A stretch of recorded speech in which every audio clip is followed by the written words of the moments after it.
Hello everyone, and a very warm welcome to the Territory of Cinema channel. Please consider subscribing to the channel and giving this video a thumbs up if you enjoy the content. Today we are going to discuss the movie The Expendables 2 from 2012. The thunder of rotary blades ripped through the humid air as a sleek black helicopter deposited a group of hardened veterans onto a dusty airstrip in Nepal. These were the Expendables, a band of brothers forged in countless forgotten conflicts, led by the unflappable Barney Ross, a man whose quiet authority carried the weight of every mission he'd ever survived. Sylvester Stallone, the architect of this muscular revival, always knew how to pitch a story that hit hard and fast, much like the characters he embodied. They were there to extract a target, a known quantity named Dr. Death, though the operation quickly devolved into the kind of beautifully choreographed chaos they seemed to thrive in. The extraction itself was a textbook display of synchronized violence. Gunnar Jensen, played by the ever-intense Dolph Lundgren, whose unique background in martial arts and engineering always lent a strange intellectual edge to his on-screen mayhem, was on point. Terry Crews, whose sheer physical presence always suggested a one-man demolition crew, provided the necessary heavy firepower. The mission was a success, the doctor secured, but the celebration was brutally short-lived. As they prepared to depart, a sleek jet roared overhead, piloted by a ghost from Barney's past. Jean Villain, a ruthless mercenary and old adversary. Villain, clearly operating under higher orders, swooped down with chilling precision, not for the doctor, but for Barney's team. The resulting ambush was devastating. One of their own, Billy the Kid, played by the late, great Randy Couture, whose screen presence radiated grizzled resilience, was killed. This was no longer a simple retrieval. It was a debt collector coming to claim payment in blood. Back at their makeshift base, the grief was palpable, quickly replaced by a cold, focused rage. Barney, burdened by the responsibility of every life lost under his command, learned that Villain was working for an even greater power. Monroe, a shadowy figure from Barney's days in the early special operations units, a man who had supposedly died years ago, Monroe was seeking 5 tons of highly enriched plutonium hidden somewhere in Eastern Europe. The stakes suddenly had escalated from a personal vendetta to potential global catastrophe.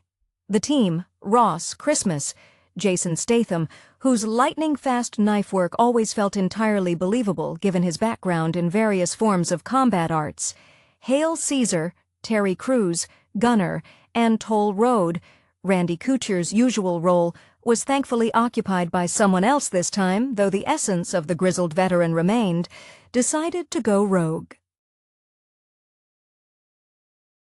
The official channels wouldn't authorize the necessary Scorched Earth campaign.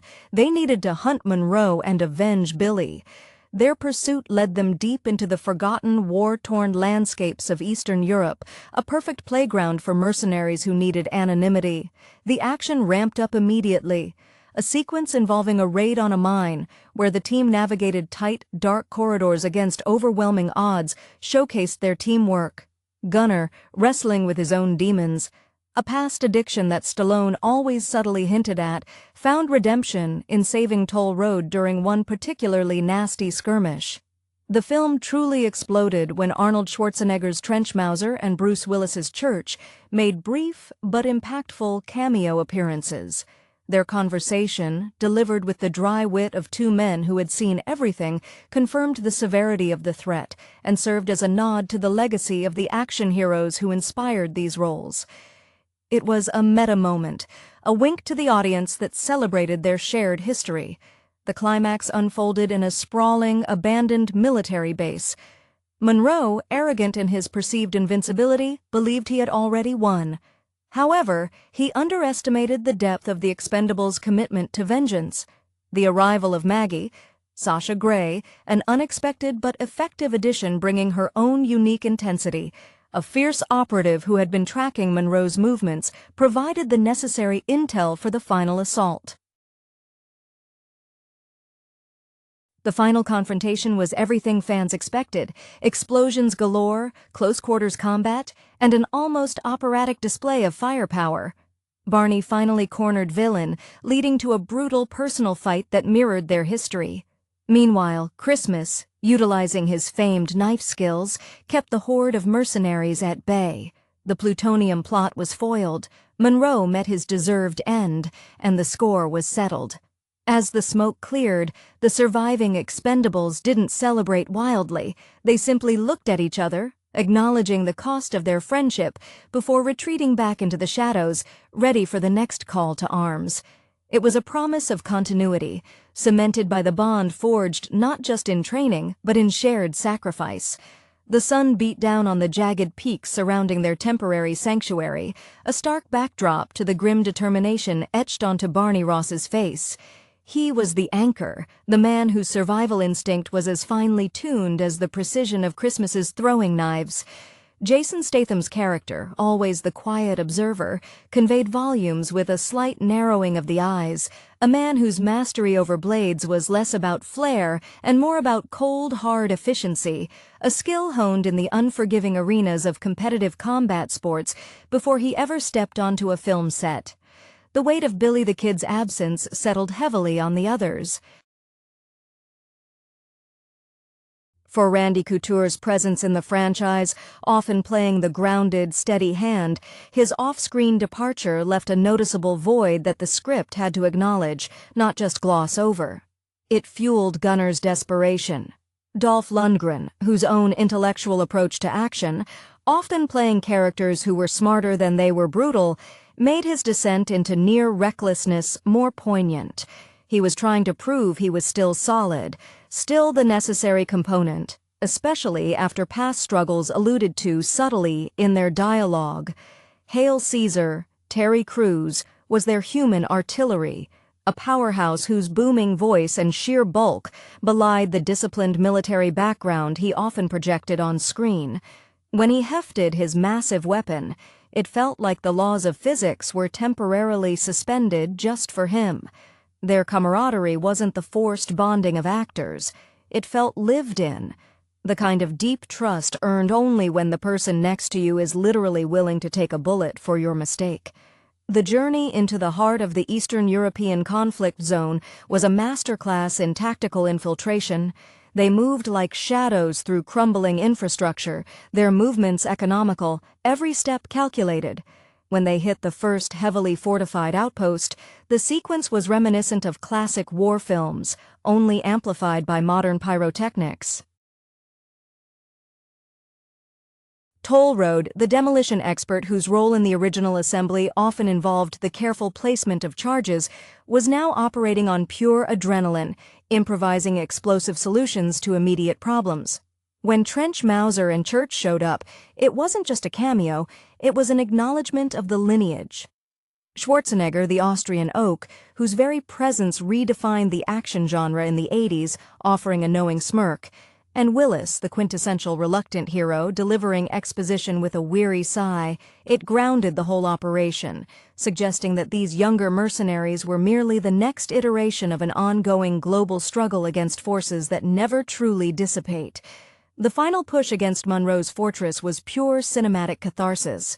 Monroe, played with a chilling sense of entitlement, felt like a mirror image of Barney from a darker timeline, a man who chose ambition over brotherhood. As the fighting raged, Maggie proved herself indispensable. Her background hinted at being rooted in intelligence operations that required a different kind of ruthlessness, contrasted sharply with the Expendables' brute force methodology, creating an intriguing dynamic. Barney's final standoff with Villain was less about martial prowess and more about settling an old score, a final desperate dance between two men who understood the true cost of their chosen profession. The ensuing silence after the dust settled was profound. They hadn't just completed a mission, they had honored a fallen comrade by completing the impossible. The victory wasn't measured in dollars or accolades, but in the fact that the core unit survived, albeit scarred deeper than before. They walked away, not as conquerors, But as survivors reclaiming their solitude, the unspoken promise hanging in the air that as long as evil persisted, these expendable men would always be ready to assemble again. The heat radiating off the tarmac of the abandoned airfield seemed to mirror the internal furnace burning within Barney Ross. He wasn't just leading, he was carrying the collective grief, a mantle he always wore heavily beneath the tactical vest.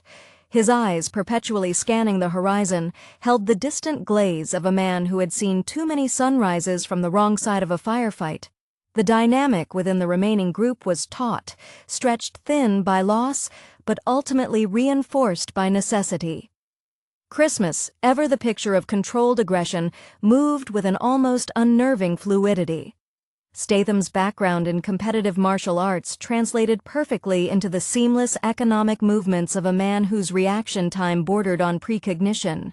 He was the silent counterweight to Barney's leadership, the one who could execute the impossible without needing a word of command.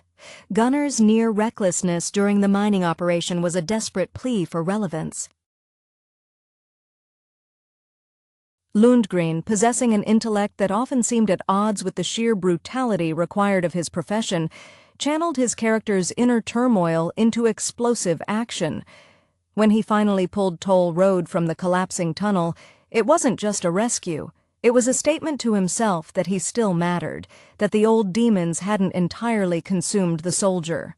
The casual way Trench and Church dropped in and out spoke volumes about the shadowy infrastructure supporting, or perhaps tolerating, the Expendables. Arnold Schwarzenegger's presence brought with it the echo of larger-than-life cinematic history, while Bruce Willis's portrayal of Church suggested a man perpetually tired of cleaning up messes made by capable but uncontrollable assets. They represented the official weary recognition that sometimes the only solution to a truly monstrous problem is to unleash the monsters you already know. As they descended upon Monroe's central compound, the architecture of the base itself seemed designed to maximize despair, all concrete and shadow. Monroe, blinded by his belief in his own historical importance, a former colleague usurped by time and opportunity, failed to grasp that the Expendables fought with a different kind of fuel, loyalty unbound by regulation. The final engagements were characterized by brutal intimacy. Barney's confrontation with Villain wasn't a graceful martial arts display. It was ugly, desperate grappling in the dust, two old soldiers tearing each other down, each move steeped in years of unspoken rivalry and the sting of betrayal. Barney finally ending it, not with a grand gesture, but with relentless, focused brutality, felt earned. Maggie, the intelligence operative, provided the sharp, modern edge needed to pierce Monroe's antiquated security structure. Her integration, while quick, highlighted the ever-evolving requirements of shadow warfare. It wasn't just about firepower anymore, but accessing the right secrets at the right time. When the mission concluded, the silence that followed the final echo of gunfire was heavy with exhaustion, not elation. These men, veterans who had conquered empires and defied death repeatedly, didn't carry themselves like heroes. They carried themselves like men who had just survived another necessary atrocity. They didn't exchange triumphant backslaps. They exchanged long, meaningful looks, a silent acknowledgement that the cost of keeping the world safe, or at least keeping their own small circle intact, was always measured in the lives they couldn't save, and the peace they could never truly attain. They disappeared as swiftly as they arrived, leaving behind only the cooling wreckage and the lingering scent of cordite, waiting for the next emergency that only they were willing to answer. The receding drone of the transport aircraft quickly dissolved into the vast emptiness of the European sky, leaving the Expendables, or what remained of them, to process the aftermath in the relative quiet of a safe house nestled deep within the Carpathian foothills. This respite, however, was always temporary, merely the necessary refueling stop before the next inevitable deployment. Barney Ross surveyed his remaining brothers, the lines etched deeper around his eyes betraying the sheer mental expenditure of the last 48 hours. There was a quiet understanding among them that, unlike conventional soldiers who retired to parades and pensions, their existence was defined by the next ticking clock.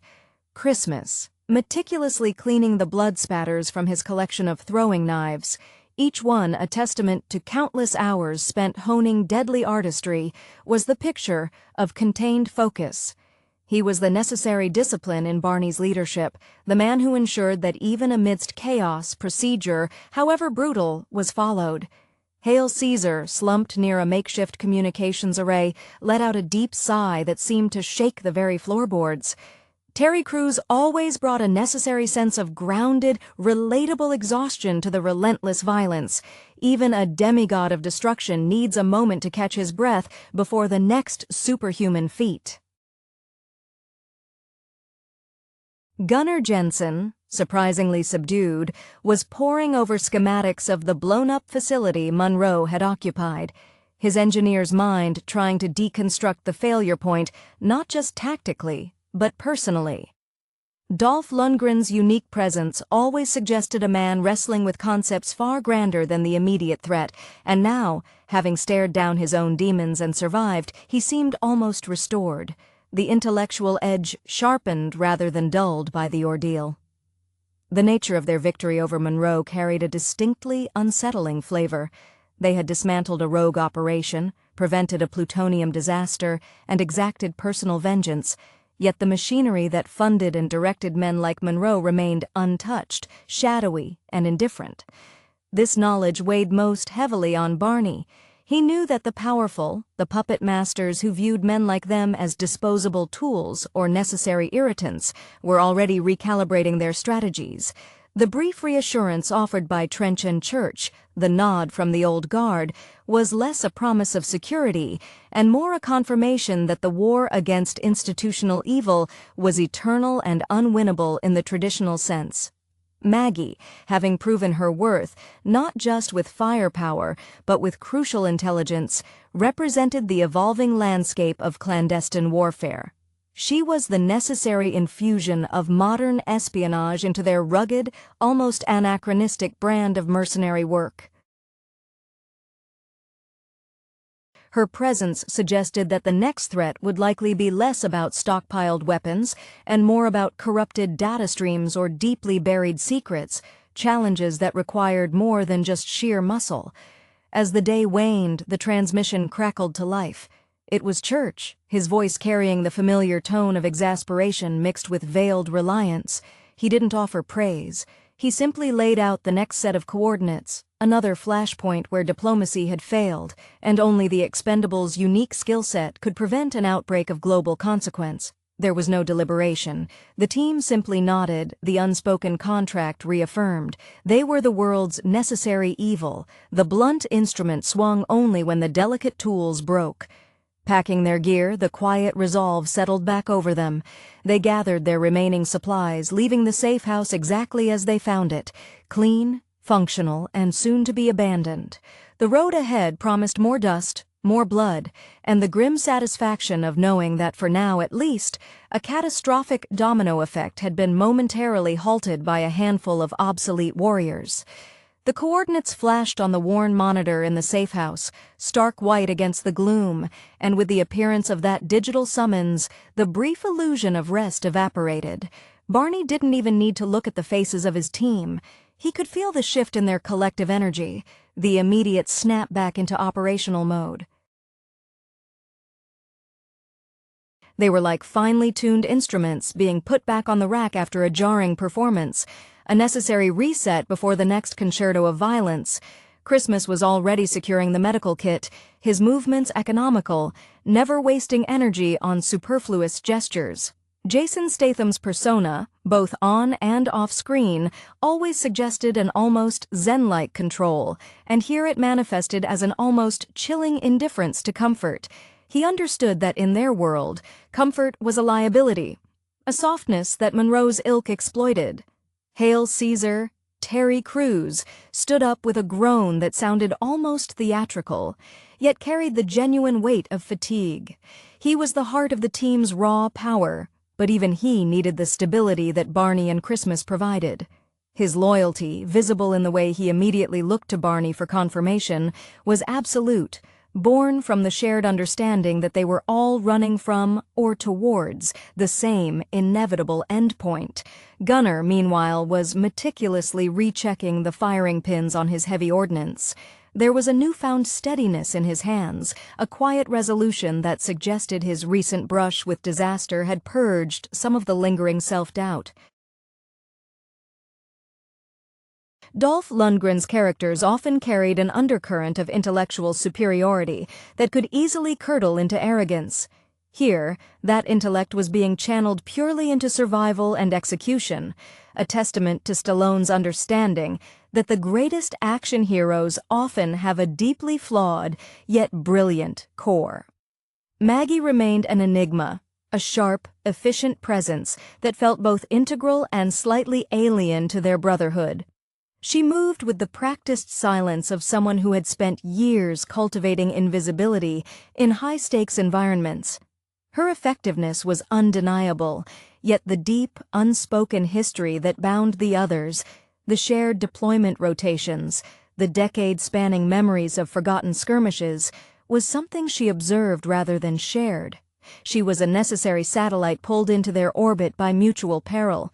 Church's message was brief, efficient, and delivered with the implied threat that if they failed this time, there would be no extraction, no safe house, just a slow fade into obscurity. The mission involved destabilizing a regime in South America that was using illicit arms deals to fund operations disturbingly similar to Monroe's plutonium scheme, a frustratingly familiar pattern. It seemed the world specialized in recycling its villains, and the Expendables were the perennial cleanup crew. Barney stepped toward the worn map laid out on the table, tapping a remote finger on the new target zone. "This one won't be about ghosts," he stated, his voice rough from disuse and tension. "This will be about logistics and getting in before the politicians decide we're more trouble than the solution." There was no fanfare, no motivational speech worthy of a Hollywood ending, just the grim acknowledgement of duty. They were a band of mercenaries paid in the currency of vengeance and survival, and as they moved toward the waiting transport, the camaraderie was visible not in shared laughter, but in the way each man checked the gear of the man standing next to him, an unspoken promise that no matter how messy the next encounter, they would ensure each other made it to the next quiet room. The ancient, rattling transport plane, a relic clearly liberated from some forgotten Soviet depot, vibrated violently, threatening to shake the very bolts loose with every shuddering beat of its engines. Inside the cramped cabin, the air was thick with the metallic tang of drying blood, gun oil, and the stale sweat of high-octane adrenaline withdrawal. They were airborne, heading south into the oppressive humidity of a region where borders were fluid and loyalties were bought by the kilo. Barney Ross sat near the rear ramp, his gaze fixed on the churning clouds below, his mind already running simulations of the entry points. Sylvester Stallone's vision for this franchise always hinged on a primal, almost mythological struggle. These men weren't just soldiers, they were titans fighting shadows too large for conventional armies to handle. Barney felt the immense gravity of being the fulcrum, the man whose decision, right or wrong, dictated who lived to see the next sunrise. Christmas was already in a low-key training trance, his fingers subtly flexing, mimicking the drawing of a blade, a habit that seemed as involuntary as breathing. Statham's mastery of close-quarters combat translated into this quiet, continuous readiness, a professional refusal to ever be caught flat-footed. He was the sharpest edge in Barney's collection, and Barney relied on that sharpness to cut through moments of indecision. Hail Caesar was surprisingly animated, attempting to initiate a morale-boosting if slightly off-key rendition of an old military marching song, his booming voice filling the small space. Terry Crews, even in exhaustion, carried an infectious, if sometimes overwhelming, vitality. He was the team's emotional ballast, the reminder that underneath the Kevlar and the weaponry, they were still men capable of camaraderie. Gunnar, however, was different. Dolph Lundgren's character seemed to be using the mechanical monotony of the flight to meticulously re-engineer a piece of captured enemy hardware, his brow furrowed in intense concentration. The previous near-fatal slip-up had stripped away any lingering complacency. He was proving, perhaps only to himself, that his mind was his greatest weapon, that he could dissect complex threats with the same efficiency he once applied to engineering graduate theses.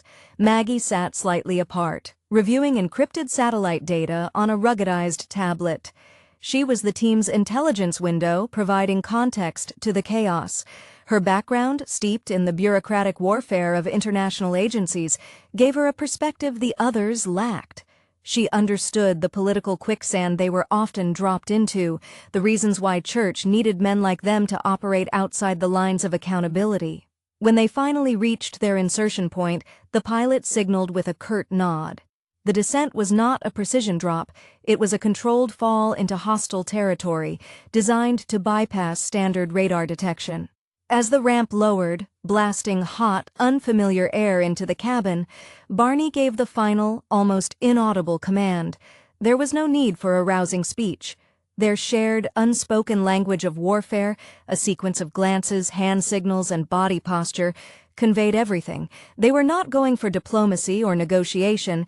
They were going in to dismantle the network. One carefully placed explosion and perfectly thrown knife at a time, the ground rushed up to meet them, promising the familiar, terrible dance they were so uniquely equipped to perform. The jungle canopy swallowed the transport plane almost instantly, the roar of the engines replaced by the sudden, damp silence of an ecosystem indifferent to human conflict. They landed hard, the impact rattling the teeth of the entire crew, a jarring welcome to the humid theater of operations. Barney Ross felt the change in pressure not just physically, but ethically, moving from the structured, albeit cynical, warfare against Monroe to this murky environment felt like stepping off a paved road and into a swamp. This new assignment smelled of backroom deals and forgotten governments, the kind of mess that stains permanently. Christmas was the first one out, seemingly unaffected by the violent landing. Jason Statham's movements always suggested a dancer who had chosen steel over silk. Every crouch, every scan of the dense undergrowth was imbued with lethal grace. He moved to secure the perimeter, his presence a reassurance that any immediate threat would be met with swift, silent finality.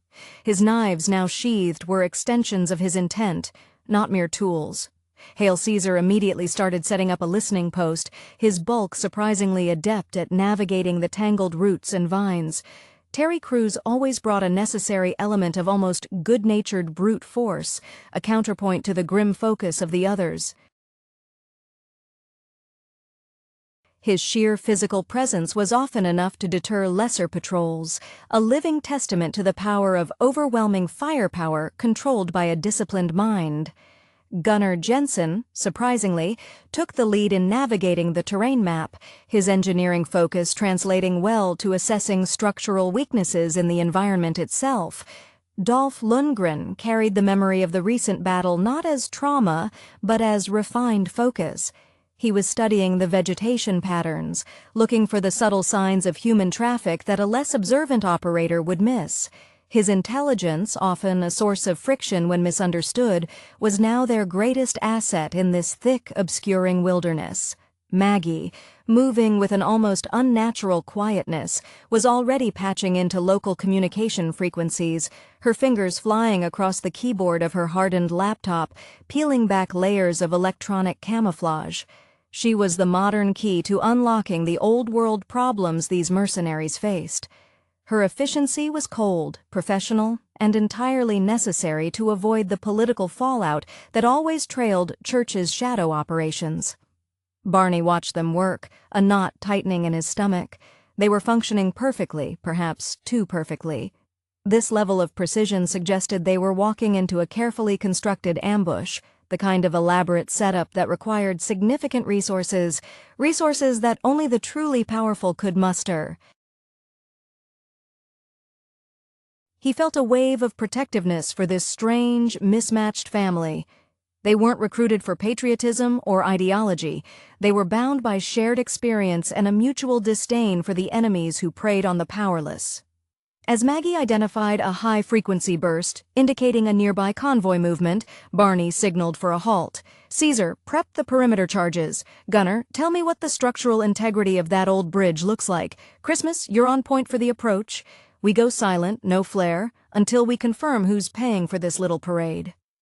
The exhaustion was still there, an undercurrent beneath the focused energy, but the drive to protect the fragile peace they had fought for, however temporarily, was stronger.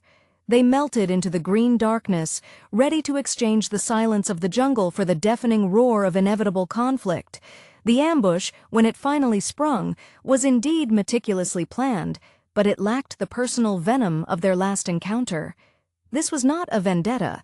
It was an industrial cleanup operation, a systematic attempt to eliminate expensive, unpredictable assets who knew too much. As the first bursts of automatic fire chewed through the dense foliage around them, the Expendables didn't scatter. They contracted, moving instinctively toward the central point of defense Barney had tacitly established. Hail Caesar roared into action, his heavy machine gun barking a deafening challenge to the unseen enemy. Terry Crews seemed to draw strength directly from the muzzle flash, his movements surprisingly agile for a man wielding that much hardware. He laid down suppressive fire with the grim intensity of a man determined to buy his teammates the critical seconds they needed to reposition.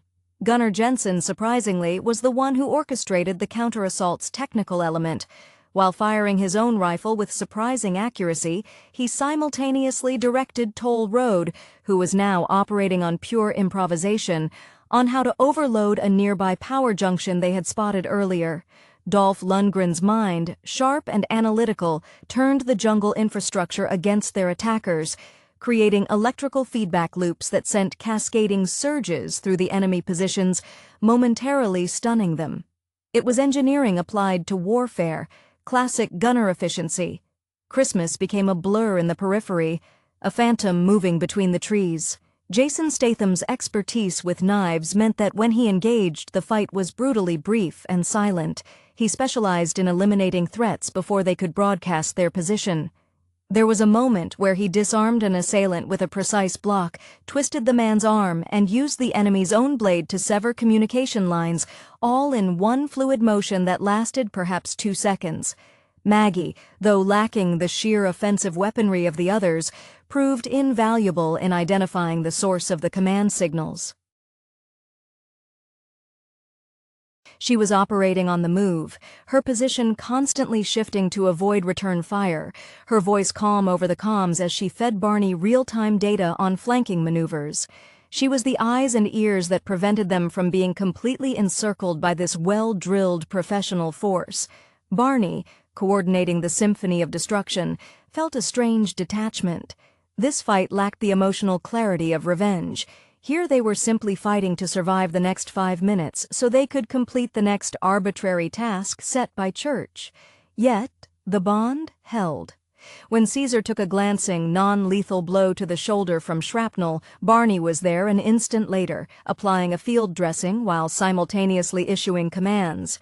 A testament to the intimate, unspoken care that existed beneath the aggression. They successfully decimated the initial wave, the silence returning only after the scent of burning vegetation replaced the gunpowder. As they regrouped, Barney looked at Maggie, acknowledging her essential contribution without effusive praise. "Good read," he simply stated, a high compliment coming from him. They knew this was just the perimeter check. The real objective, the heart of the operation funding these paramilitary cleanups, was still ahead, buried deeper in the political murk, demanding they shed more blood before they could even think about extracting themselves from the humid darkness. The regrouping was less a moment of rest and more a tense recalibration. They had repelled the first wave, but the nature of the attack, disciplined, faceless, and designed for total eradication rather than capture, confirmed Barney's worst fears. They had stepped on toes far larger than Monroe's. These forces were not mere mercenaries. They were the specialized enforcement arm of some deeper, globally entrenched power structure. Barney pulled Maggie close to the tactical map laid over a fallen log, the damp jungle air clinging to the paper. Who are we hitting exactly? This level of coordination isn't standard cartel work.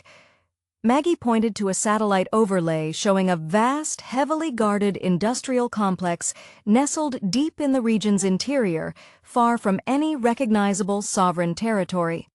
This facility processes raw materials for several front companies linked to a shadow organization known only as the Syndicate.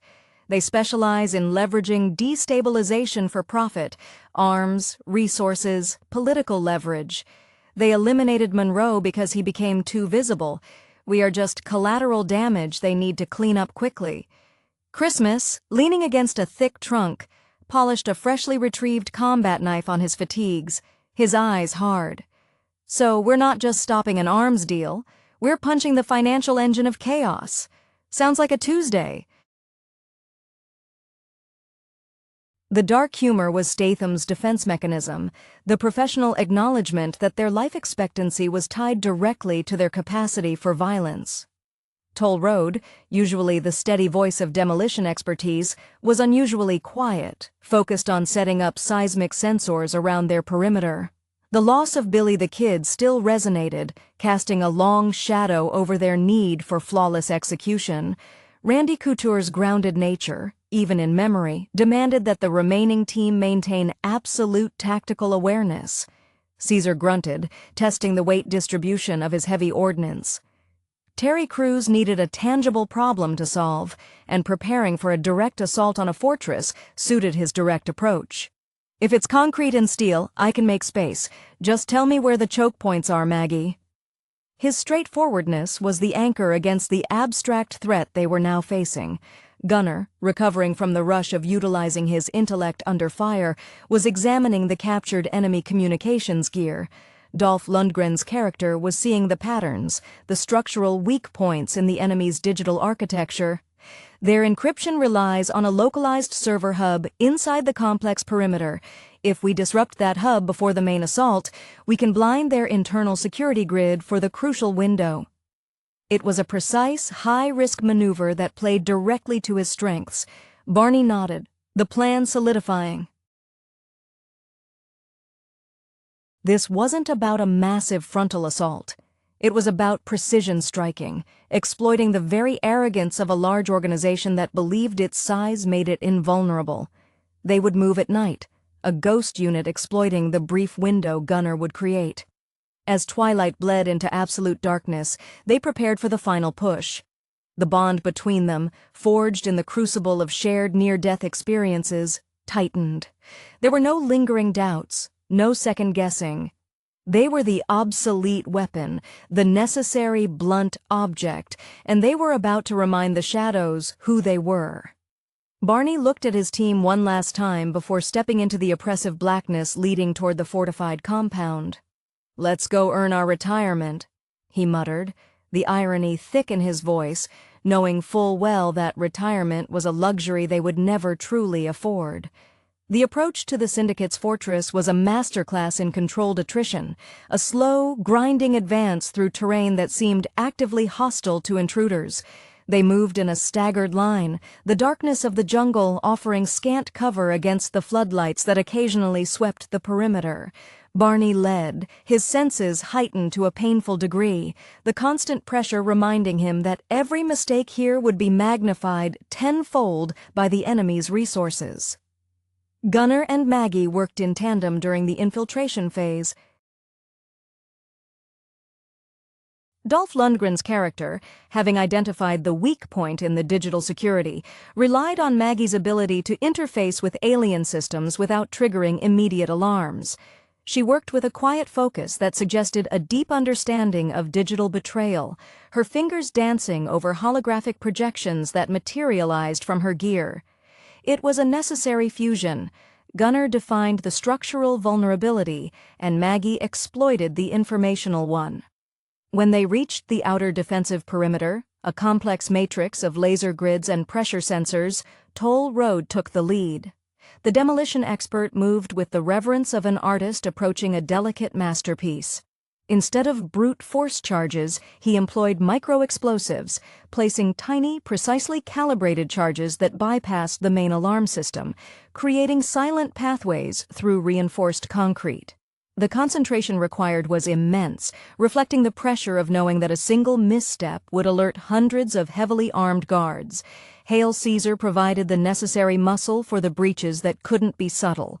When a reinforced gate needed to be bypassed instantly, Caesar stepped forward, wielding a specialized breaching charge that, when detonated, sounded like a small thunderclap contained entirely within the immediate area, effectively deafening and stunning the guards in the closest watchtowers without alerting the entire compound. Terry Crews's sheer physical dedication to overpowering obstacles always provided a moment of raw, satisfying impact in their otherwise tactical operations. Christmas, always the ghost, was tasked with neutralizing sentries who were too close to the planned entry points. His work was surgical. The guards didn't fall. They simply ceased functioning, often with their own weapons turned against their comrades in the ensuing confusion. Jason Statham's portrayal suggests a man who has achieved such mastery over his tools that the act of killing becomes less about anger and more about thermodynamic efficiency, the least amount of energy expended for the maximum result. Barney paused at the threshold of the main structure, waiting for Gunner's signal. The air was thick with anticipation. This wasn't just about stopping a shipment. This was about proving that the old guard, the grizzled veterans who valued loyalty over ledger sheets, could still dismantle the cold, faceless machinery of global corruption. When Gunner confirmed the network disruption, a brief golden window appeared on Maggie's screen.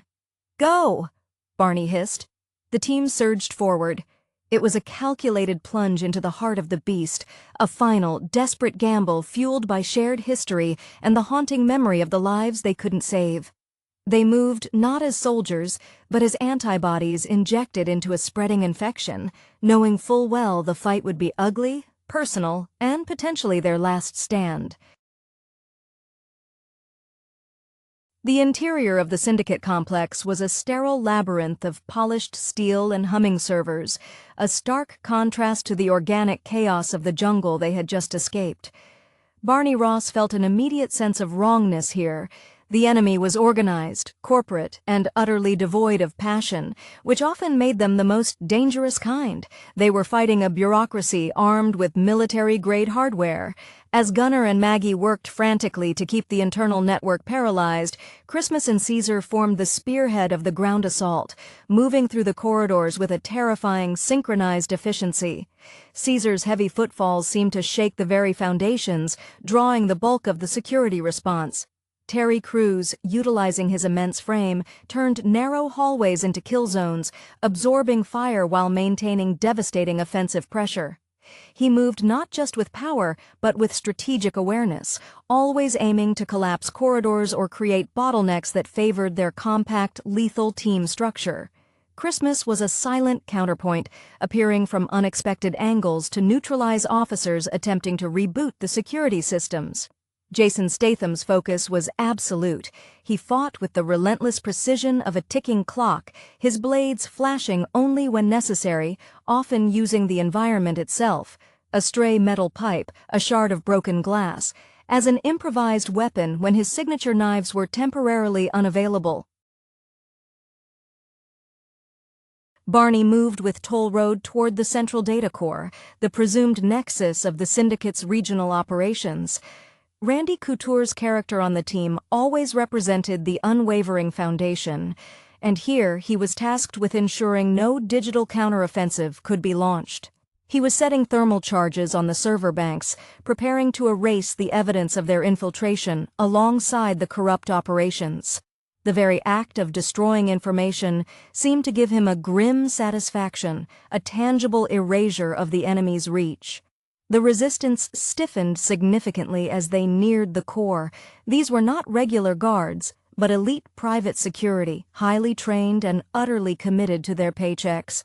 The fight devolved into brutal, claustrophobic CQB, close-quarters battle. Barney, utilizing the close-quarters fighting skills Stallone himself had refined over decades, fought with a primal intensity, relying on instinct honed over countless engagements. He used environmental advantages, a steel desk, a dropped weapon, turning the sterile office space into a weaponized obstacle course. Maggie suddenly shouted over the comms, her voice strained. "Barney! They're attempting a hard reboot. Gunner, you have 60 seconds before the main firewalls reactivate." Dolph Lundgren's character had to make a critical choice: continue suppressing external threats or commit fully to the digital defense. Gunner chose the latter, abandoning his defensive position to physically interface with the main access port, essentially daring the enemy programmers to face him directly through the console. It was a moment of pure, almost absurd melodrama, fitting for their world, two men fighting a digital war in the physical space. As Gunner wrestled with the interface, the final wave of internal security converged on Barney and Toll Road. The ensuing fight was desperate, a battle waged inch by bloody inch to buy Maggie and Gunner the final moments needed. When the server banks finally overloaded in a shower of sparks and collapsing data integrity, a palpable sense of victory washed over the team. Not over the war, perhaps, but over this battle. They had blinded the giant, and now they had to extract themselves before the beast recovered its sight. The Expendables 2, arriving in 2012, was less a sequel and more an unapologetic embrace of its own formula, doubling down on the throwback action sensibilities that defined its predecessor. This installment benefited significantly from a slightly sharper script and a much clearer sense of identity, largely shedding the world-building attempts of the first film in favor of pure, kinetic spectacle rooted in the star power it managed to assemble. The narrative, concerning a mission to retrieve stolen plutonium that goes sideways, quickly becomes a thinly veiled excuse for high-octane set pieces, which is precisely what audiences signed up for. The film's greatest strength lies in the chemistry, or rather the carefully curated contrast, between its aging titans of action cinema. Sylvester Stallone, returning as Barney Ross, carries the weight of leadership, a role that has defined much of his career since the early days of Rocky Balboa, where he embodied the underdog fighting against the system. Here he is the seasoned veteran, burdened by responsibility, particularly when the death of a team member, played by a very briefly featured Chuck Heston stand-in, rattles the group's foundation. This loss immediately shifts the tone, injecting a personal vendetta into what was initially a standard mercenary job. This personal drive allows for the introduction of Jean-Claude Van Damme as villain, the primary antagonist. Van Damme, whose career peaked in the late 80s and early 90s with martial arts classics like Bloodsport and Kickboxer, plays against type, delivering a villainous performance that leans into theatrical menace rather than pure athleticism. His presence is a nostalgic anchor, evoking the era when action heroes fought based on internal martial codes. Violin serves as the perfect foil, a contemporary rival to the core group's dominance. The ensemble deepens this nostalgic resonance. Arnold Schwarzenegger, officially joining the fray after his cameo in the first film, and Bruce Willis, reprising his role as Church, share a scene that is pure fan service gold. Schwarzenegger's time as the Terminator and Willis's enduring legacy as John McClane define an era of pragmatic, wisecracking heroism. Their banter here playfully acknowledges their shared history and the self-referential nature of the whole project. Jason Statham, as Lee Christmas, arguably gets the most satisfying character arc this time around. His knife-throwing prowess and calculated aggression provide a necessary counterpoint to Stallone's brute force. Statham, whose career was effectively resurrected by the success of the first Expendables, grounds the mayhem with a believable intensity forged in Guy Ritchie films like Lock, Stock, and Two Smoking Barrels. What truly elevates the action sequences beyond simple machine gun fire is the inclusion of Jet Li. Though his screen time is noticeably curtailed, Li's acrobatic grace, honed in Hong Kong martial arts epics, serves as a kinetic ballet against the heavier firepower deployed by the others. His absence after the initial sequence is felt, but the remaining heavy hitters, Dolph Lundgren, Gunnar Jensen, given a surprising redemption arc, and Terry Crews, Hail Caesar, fill the void with their distinct skill sets. Lundgren's volatile intelligence and Crews's explosive firepower, reminiscent of his larger-than-life roles in comedies and action films alike. The film's production design favors practicality over excessive CGI, something Stallone often champions, linking back to the ethos of 80s filmmaking. The tank battle, the jungle warfare, and the final siege on the mine feel weighty and substantial. They deliberately evoke the large-scale set pieces of films like Rambo, First Blood Part 2, and Commando, refusing to shy away from glorifying high-impact violence delivered by men who genuinely look like they have seen action. The Expendables 2 succeeds precisely because it understands its audience demands sincerity within the artifice. It is not trying to reinvent the action genre, but rather to celebrate it, offering a loving tribute to the men who built the blockbuster action film as we know it. It serves up camaraderie, vengeance, and explosions with an almost comforting predictability, making it a highly effective piece of cinematic nostalgia. The core emotional currency of The Expendables 2 is undoubtedly camaraderie forged through shared peril, a theme that resonates deeply with the biographies of these actors. Their on-screen bonds feel earned precisely because many of them navigated the cutthroat nature of Hollywood simultaneously, albeit often in competing vehicles. Stallone's Ross is consistently portrayed as the reluctant father figure, often seen absorbing the emotional damage, so his younger or more volatile team members do not have to.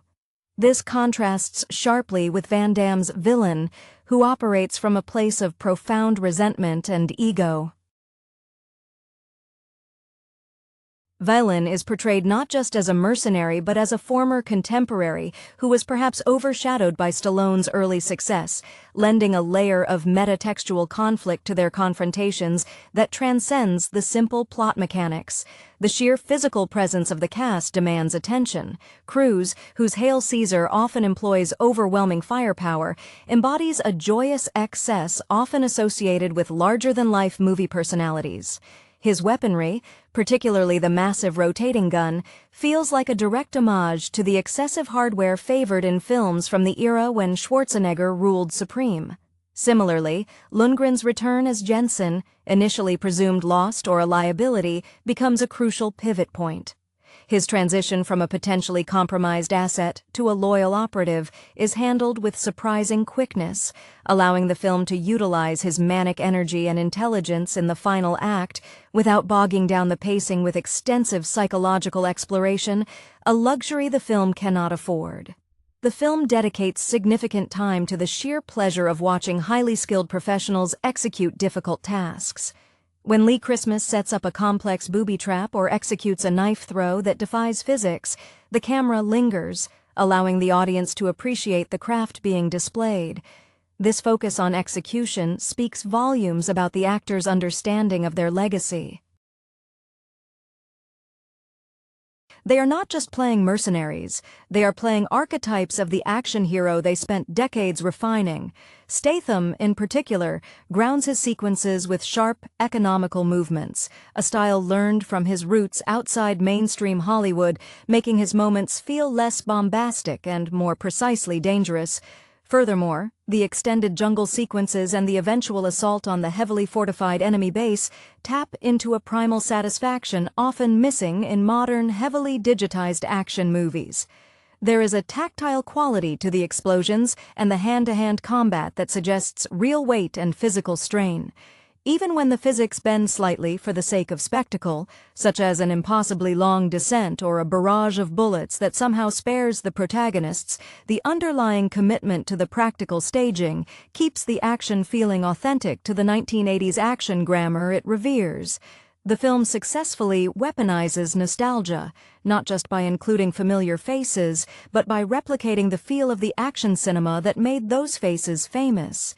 The emotional temperature of the film remains deliberately low outside of the immediate peril, focusing instead on the unspoken loyalty that binds the Expendables. This is best exemplified in the moments immediately following Billy the Kid's death. The grief is swift, purposeful, and instantly channeled into rage directed at Villain. This reaction serves as a narrative catalyst, moving the team from hired guns to avenging angels. It is a classic trope, but one that works here because the audience has been conditioned, over decades of viewing these actors' filmographies, to accept the high stakes of their fictional partnerships. Dolph Lundgren's character, Gunnar Jensen, undergoes the most satisfying, if rushed, redemption. His past instability, hinted at in the first film, is largely forgotten, allowing him to become the team's wild card in the finale. Lundgren, whose early career was defined by physically imposing intellectual villains, most famously Ivan Drago in Rocky IV, a performance steeped in Cold War tension, here uses that latent intelligence for good, displaying a cunning that balances the raw power of Cruise and Statham. His presence reassures the audience that the old guard, even the flawed members, remain reliable when the chips are down. The central conflict between Ross and Villain is more than just a battle of good versus evil. It's a proxy war between two generations of action movie aesthetics. Stallone, the embodiment of the muscular, earnest American hero whose success spanned the late 70s through the 80s, faces Van Damme, who symbolized the sleek, almost balletic martial arts wave that followed.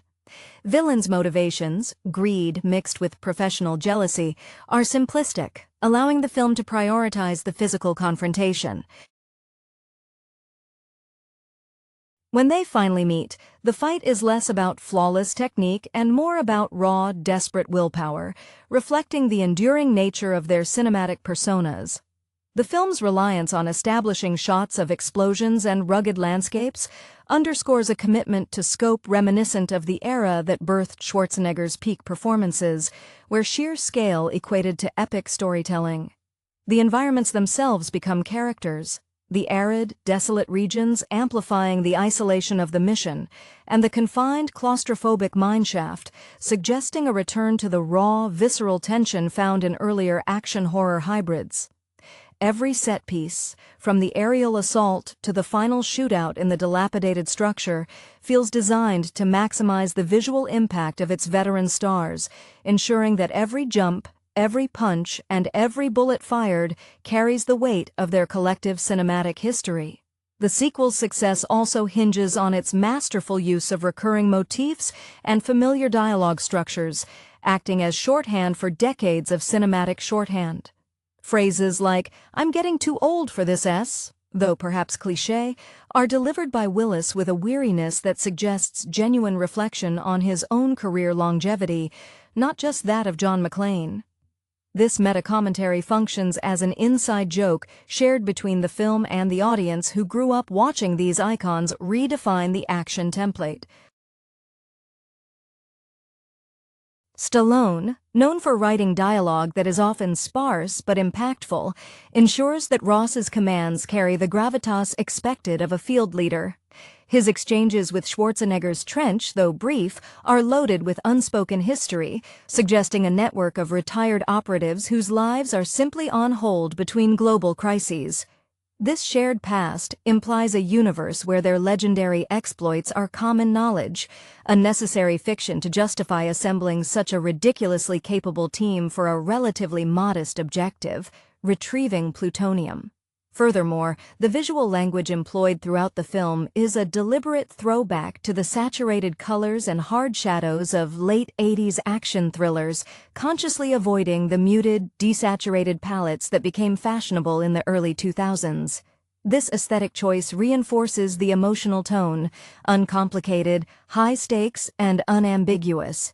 Even the introduction of Liam Hemsworth's Billy the Kid, the emotional heart of the team in this installment, carries the weight of archetypal sacrifice. His youthful idealism contrasts sharply with the hardened cynicism of his older mentors, making his inevitable fate all the more potent as a spur for the team's vengeance.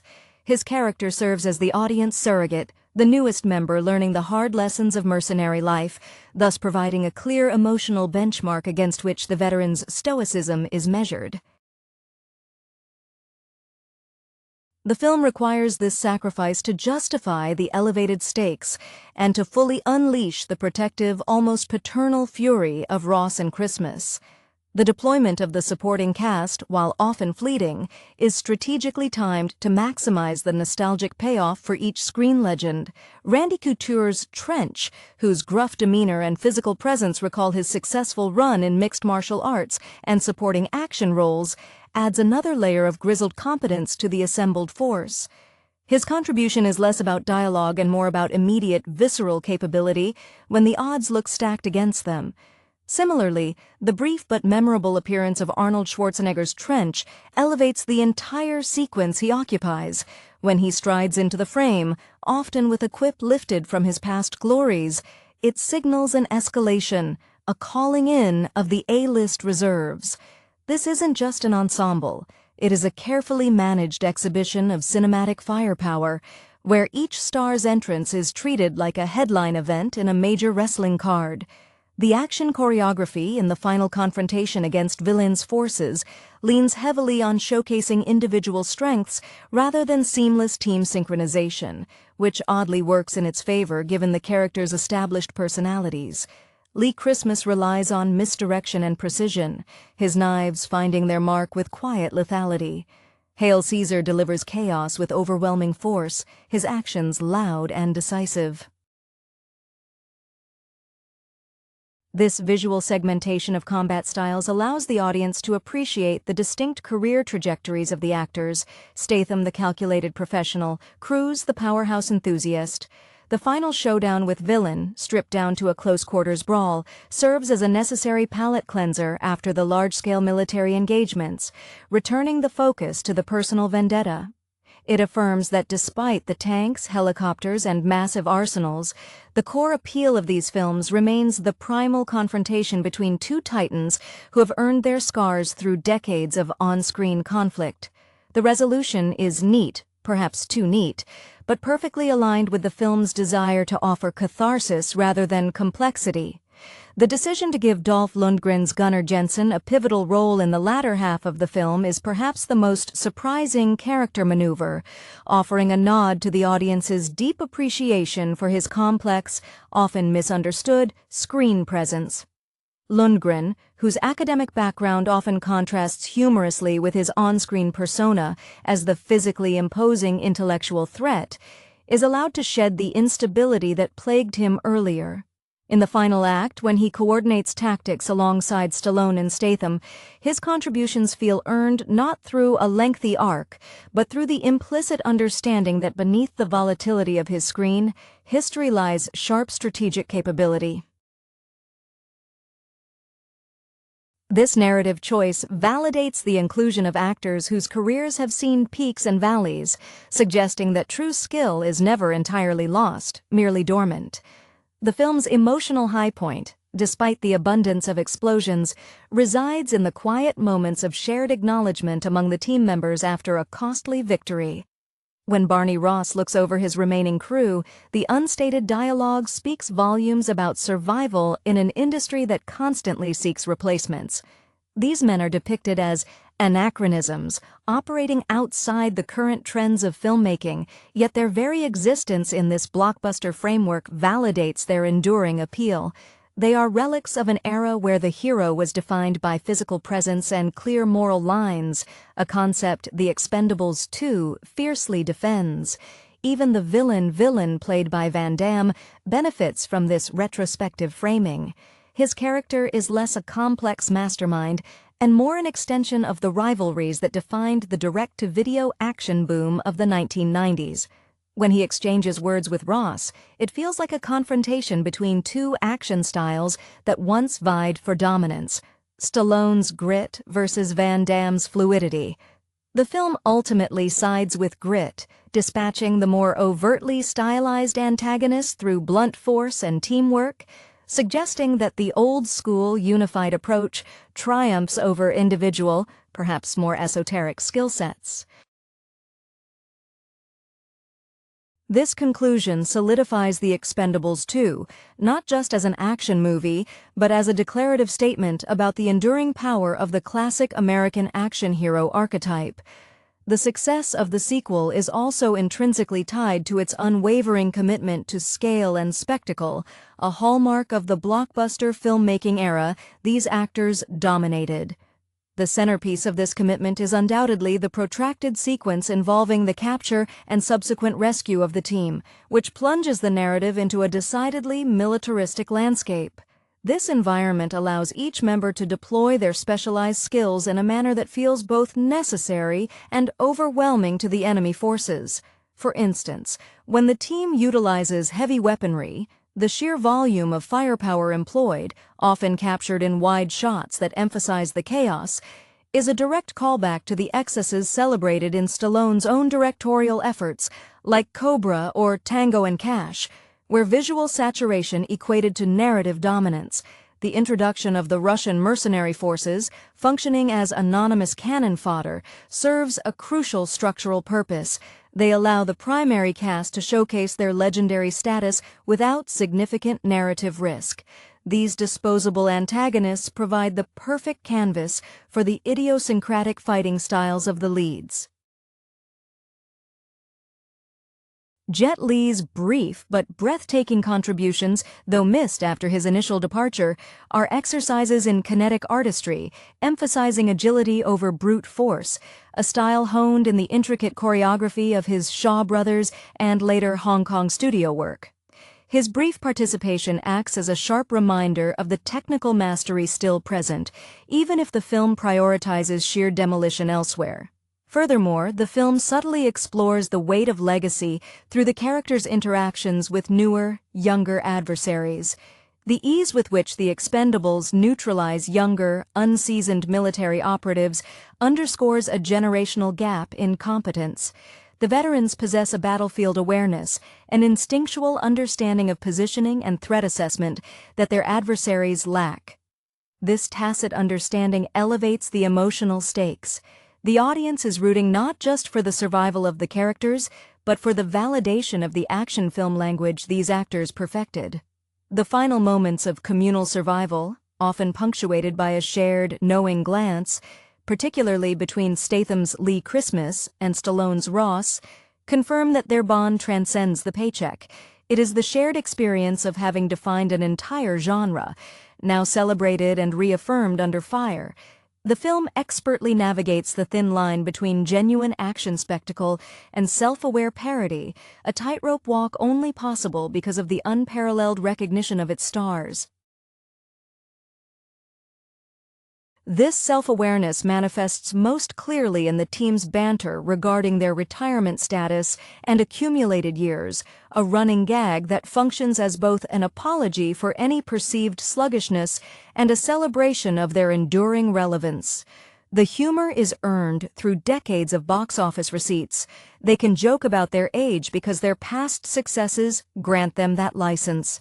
The dynamic between Stallone's Ross and Jean-Claude Van Damme's Violin reaches its climax not just in physical combat, but in the clash of their respective cinematic ideologies. Villain, with his slightly overwrought monologuing and penchant for theatrical cruelty, represents a certain flamboyant villainy that dominated the straight-to-video market when Stallone and Schwarzenegger were commanding multiplexes. Ross, conversely, is the pragmatic survivor, embodying the spirit of the grounded, working-class hero Stallone championed from Rocky onwards. Their final confrontation is less a duel of equals and more a necessary exorcism of lingering 80s-90s professional friction, resolved in favor of Ross's grounded tenacity. Even the seemingly superfluous members contribute vital flavor.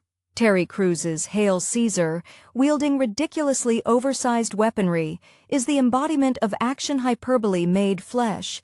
His sheer, unadulterated enthusiasm for destruction mirrors the audience's own unbridled desire to see impractical firepower unleashed. Cruise, whose career trajectory has often involved leveraging his imposing physique for comedic effect, brings a necessary element of joyous excess to the otherwise grim mission of vengeance.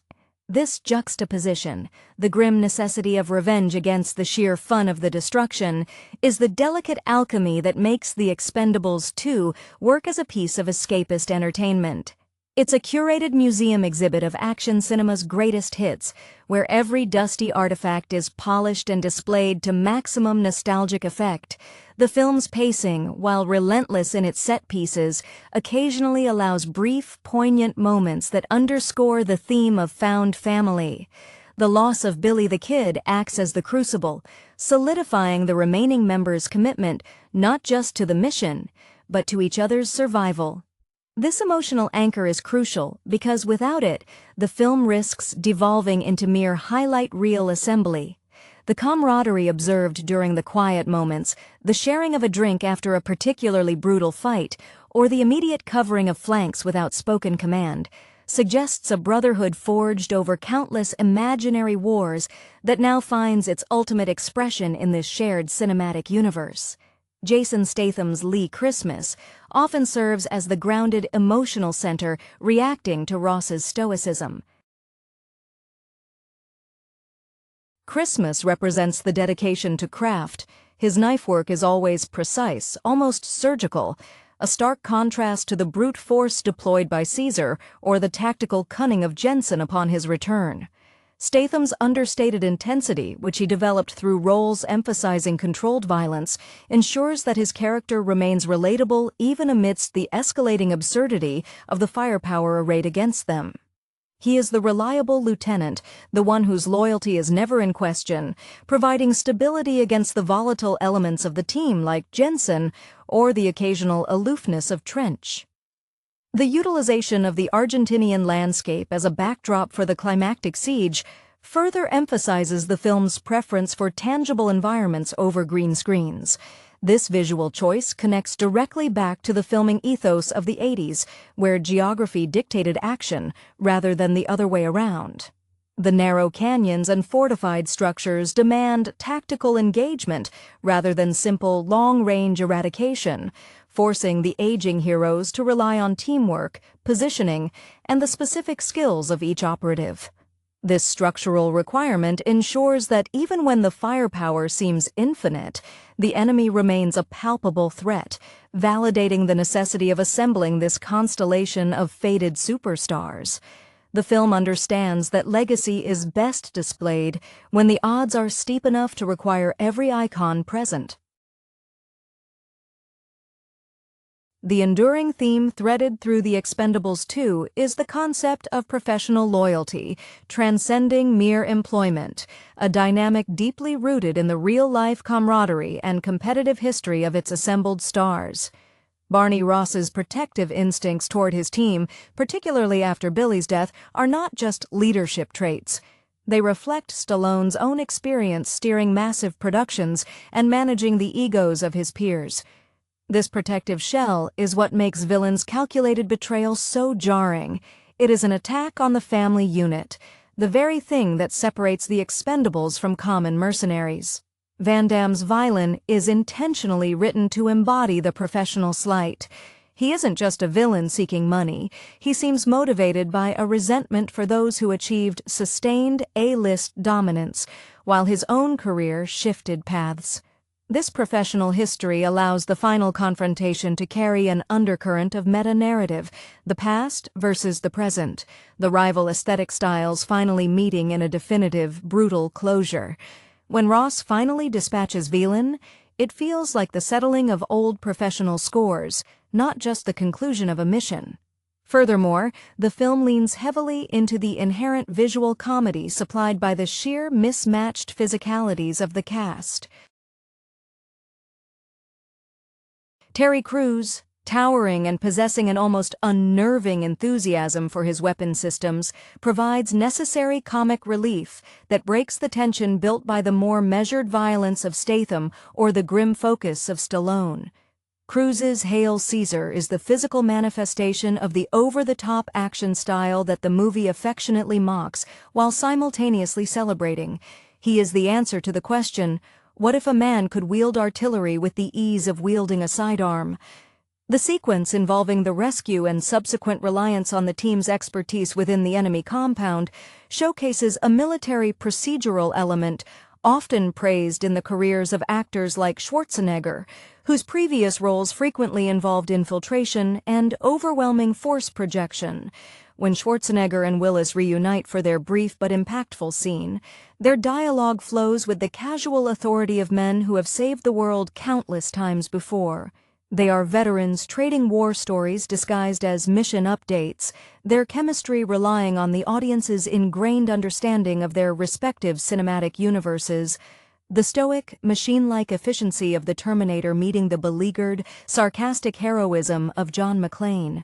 This scene serves as the film's apex of nostalgic payoff, proving that merely putting these figures on screen together is enough to generate significant excitement, regardless of the plot's thinness.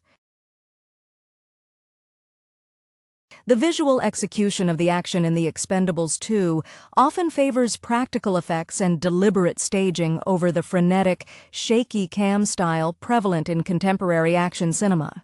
This commitment grounds the violence, making the impact of every punch and explosion feel consequential, aligning with the physical reality demanded by actors whose personas are built on tangible toughness.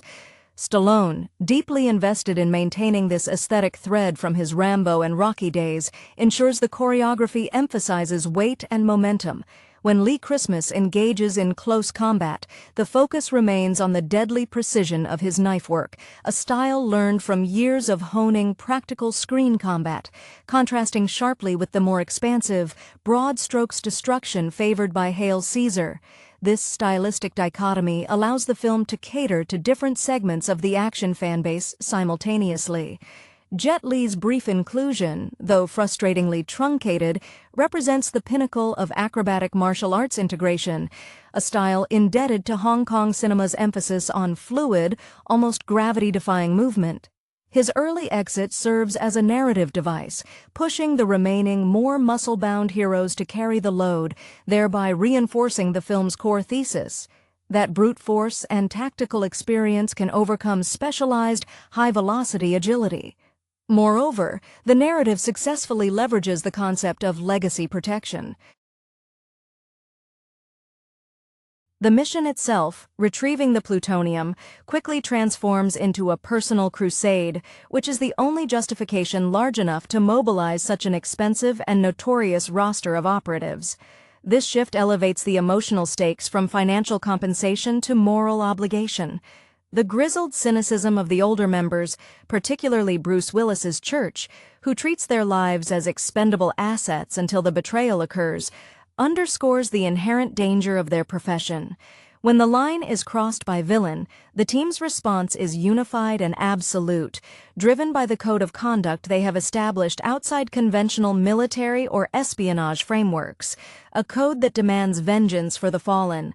This shared, unspoken professional oath is perhaps the most compelling emotional undercurrent of the entire venture, suggesting that these cinematic titans have found their truest purpose fighting alongside their peers.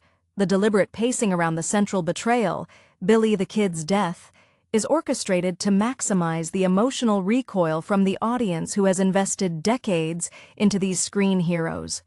When Ross surveys the wreckage, his face, etched with the exhaustion of a man who has seen too much, conveys not just professional failure, but personal devastation. This grief is the catalyst that strips away the mercenary's veneer, exposing the core of loyal soldiers beneath. The ensuing hunt for villain is driven by a cold, distilled rage, a narrative engine that requires no complex justification beyond the universal acknowledgement of unforgivable trespass against one of their own. Dolph Lundgren's Gunnar Jensen, whose chaotic energy was a significant variable in the first film, is meticulously rehabilitated here to serve the finale's catharsis. His strategic input during the base assault, often delivered with a manic intensity that borders on brilliance, confirms that his instability was merely a surface tension that has broken away under the pressure of unified purpose. Lundgren, whose physicality once represented the imposing, almost alien antagonist, think Drago, now channels that intimidating intelligence into safeguarding his comrades. His quick integration into the tactical planning showcases the film's implicit argument: true skill is eternal, requiring only the right motivation to be fully deployed. The film's visual language consistently reinforces the contrast between the protagonist's enduring physicality and the fleeting nature of their enemies. The henchmen, largely anonymous and generic, are dispatched with an almost bored efficiency by the Expendables, highlighting the gulf in experience. Statham's Lee Christmas, whose movements are economical and brutally effective, exemplifies this transactional violence. He is a surgeon of mayhem, his knife work a signature of focused, relentless pressure. His moments are often quiet explosions of competence, serving as a necessary counterpoint to the larger, more flamboyant ordnance deployed by crews.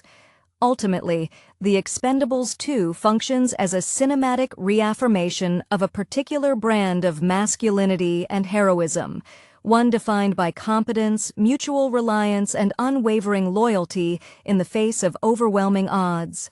The film's reverence for its own history is palpable. Every explosion, every quip exchanged between Schwarzenegger and Willis, and every perfectly executed knife throw is a thank you note to the audience that kept these archetypes alive through decades of shifting cinematic tastes. It is a celebration of being too old for this, yet undeniably still capable of delivering the biggest spectacle. The soundtrack of the film plays a significant, often understated role in reinforcing this nostalgic contract with the audience. Beyond the percussive, driving rock anthems that accompany major assaults,